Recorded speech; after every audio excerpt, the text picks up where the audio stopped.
All right, so this is breaking news right now.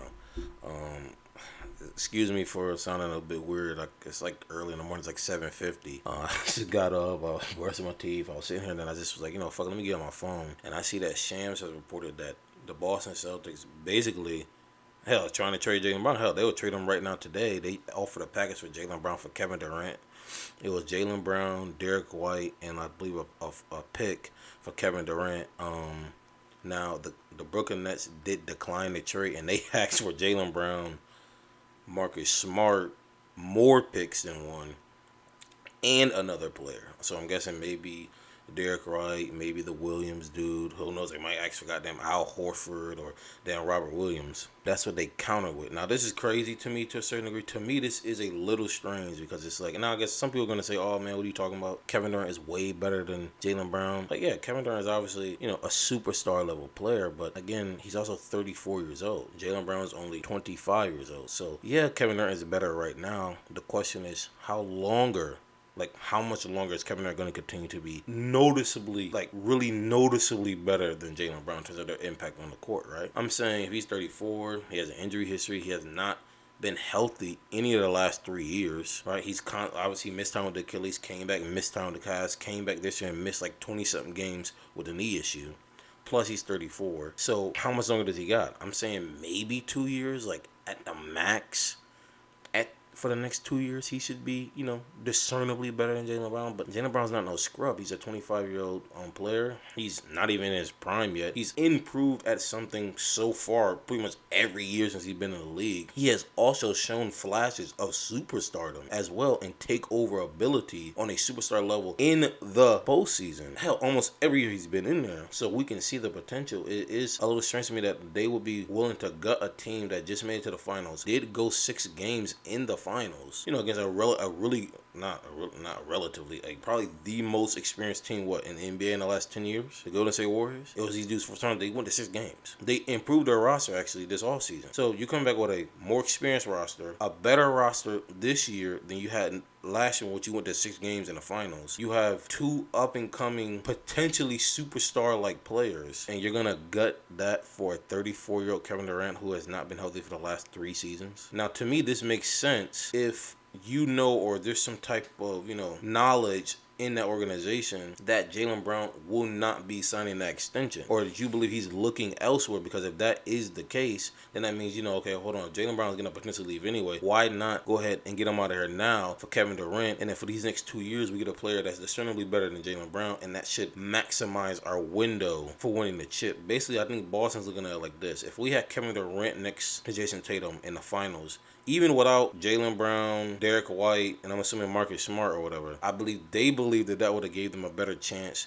to win the chip. Maybe it does. I don't know. I don't think so, in my opinion. Because I think what makes Boston so dangerous is that they have so many guys that can come in and make a defensive impact and play smart, high IQ basketball.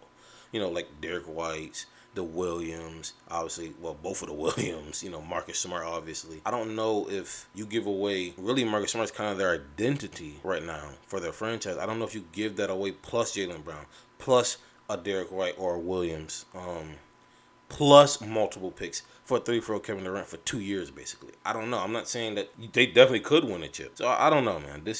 And also Brooklyn they're towing a fine line. It's like Jaylen Brown, Derek White, and a pick for Kevin Durant. Again, I'm not saying you don't try to get more. That's not what I'm saying. But like, that's a good deal. That's probably as good as you're going to get, to be honest with you. Like, I would say Jaylen Brown is definitely probably the best player you can get, without a doubt. I can't really think of anyone else, really, how you feel about Brandon Ingram. Obviously, they didn't put him in the trade talk, so clearly he's not available. But unless you're thinking about maybe a Brandon Ingram, a Siakam, those are pretty much the only 2 guys, in my opinion, in terms of these hypothetical trades which Kevin Durant has been linked to, that I think is even in the conversation of being as good or better than Jaylen Brown. I think he's clearly better than Bam. Again, offense just overshadows defense, and Jaylen Brown's also a really good defender. Way better than, he's definitely way better than like an Andrew Wiggins, and more, even a DeAndre Ayton. I just can't think of what they can do better. Like, do you really think they're gonna give up him and a defensive player of the year, and another piece, and more picks? Like, that's asking for a lot. And people are going to say, what about the Rudy Gobert trade?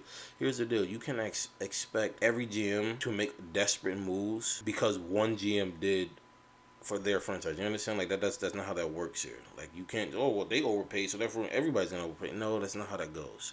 Smart GMs are still gonna make smart moves, regardless of how they feel about anybody other GMs making moves. In other words, they're not gonna give you 8 first-round picks because Minnesota was dumb enough to you, at least in your opinion, to give a 4 or 5 first-round picks plus 4 players. Not everybody's gonna do that.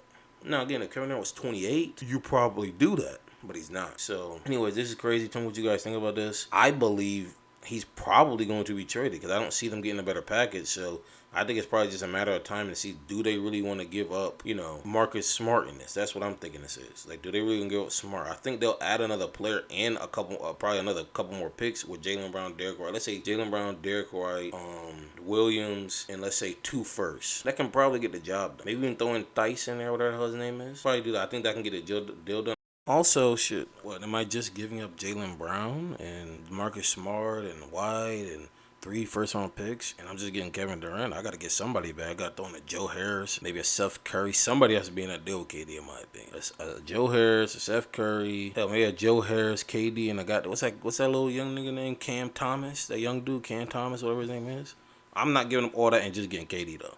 I got to get a Seth Curry back. The reason why I'm saying Joe Harris because he's bigger and he'd probably be more prone to defense for Boston, even though he's come off the foot injury. So I feel like they would probably want him in the deal more than Seth Curry because, even though he's a better playoff performer, he's just significantly smaller and not as good as a defender. Also, to me, what this is also kind of going into is that maybe this is a sign that Boston does not really believe Jason Tatum is really a first option. You understand what I'm saying? They probably believe he's more of a second option, and that but because Jaylen Brown is there, and because they believe Jaylen Brown is not quite good enough to make Jason Tatum the second option, that they have to bring in someone who's better than better of the two, excuse me. And of course, because obviously Jaylen Brown be gone, that will therefore bring Jason Tatum back down to the second option on the team, in which they believe he'll actually be much more effective in. That also could be what's going on here as well. Anyways, tell me what you guys think about it.